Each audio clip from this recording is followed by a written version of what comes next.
and do nothing. Even though there doesn't seem to be anything to be done, we'll get the boat out and paddle upstream. The moon will be up in an hour or so, and then we'll search as well we can. Anyhow, it'll be better than going to bed and doing nothing. Just what I was thinking myself, said Matt. It's not the sort of night for bed anyhow, and daybreak is not so very far off, and then we may pick up some news of him from the early risers as we go along. They got the boat out, and the rat took the sculls, paddling with caution. Out in midstream there was a clear, narrow track that faintly reflected the sky, but wherever shadows fell on the water from the bank, bush or tree, they were as solid to all appearances as the banks themselves, and the mole had to steer with judgment accordingly. Dark and deserted as it was, the night was full of small noises, song and chatter and rustling, telling of the busy little population who were up and about, plying their trades and vocations through the night till sunshine would fall on them at the last and send them off to their well-earned repose. The water's own noises too were more apparent than by day, its gurglings and kloops more unexpected and near at hand. And constantly they started at what seemed a sudden clear call from an actual articulated voice.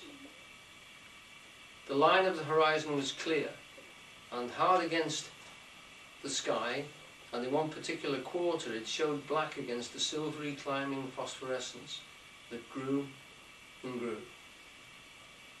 At last, over the rim of the waiting earth, the moon lifted with slow majesty till it swung clear of the horizon and rode off, free of moorings, and once more they began to see surfaces, meadows, widespread, and quiet gardens, and the river itself from bank to bank, all softly disclosed, all washed clean of mystery and terror, all radiant again as by day, but with a difference that was tremendous. Their old haunts greeted them again in other raiment, as if they'd slipped away and put on this pure new apparel and come quietly back, smiling as they shyly waited to see if they would be recognized again under it. Fastening their boat to a willow, the friends landed in this silent silver kingdom and patiently explored the hedges, the hollow trees, the runnels and their little culverts, the ditches and the dry waterways. Embarking again and crossing over, they worked their way up the stream in this manner, while the moon, serene and detached, in a cloudless sky, did what she could, from far off, to help them in their quest, until her hour came, and she also sank earthwards reluctantly and left them, and mystery once more held field and river. Then a change began slowly to declare itself. The horizon became clearer, field and tree came more into sight, and somehow with a different look the mystery began to drop away from them. The bird piped suddenly and was still, and the light breeze sprang up and set the reeds and the bulrushes rustling. Rat, who was in the stern of the boat while Mole sculled, sat up suddenly and listened with a passionate intenseness. Mole, with gentle strokes, was just keeping the boat moving while he scanned the banks with care. He looked at him with curiosity. "It's gone," sighed the rat, sinking back in his seat again. "So beautiful and strange and new. Since it was to end so soon, I almost wish I'd never heard it, for it has roused a longing in me that is pain, and nothing seems worth it but just to hear that sound once more and go on listening to it forever." "There it is again," he cried, alert once more. Entranced, he was silent for a long space, spellbound. "Now it passes on and I begin to lose it," he said.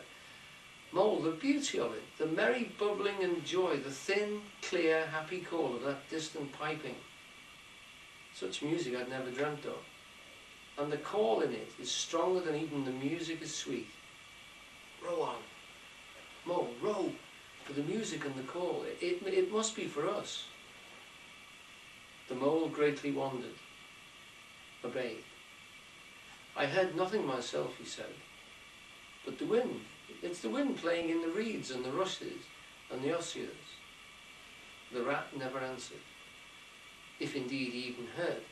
Rapt, transported, trembling, he was possessed in all his senses by this new divine thing that caught up his helpless soul and swung and dandled it, a powerless but happy infant in the strong, sustained grasp.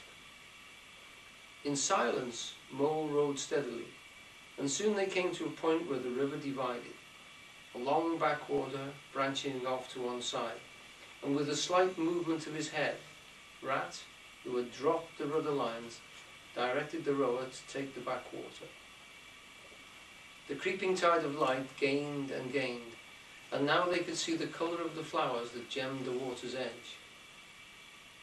Clearer, nearer still, cried the rat joyously. Now you must hear it.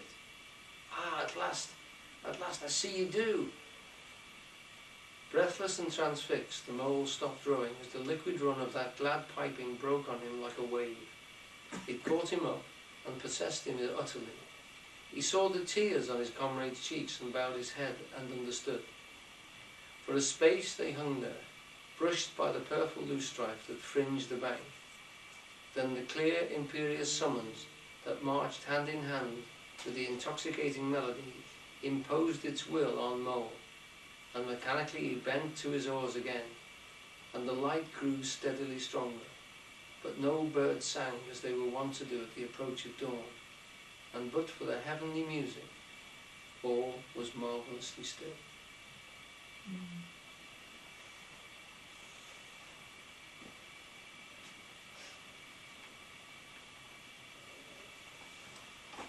going to stop there.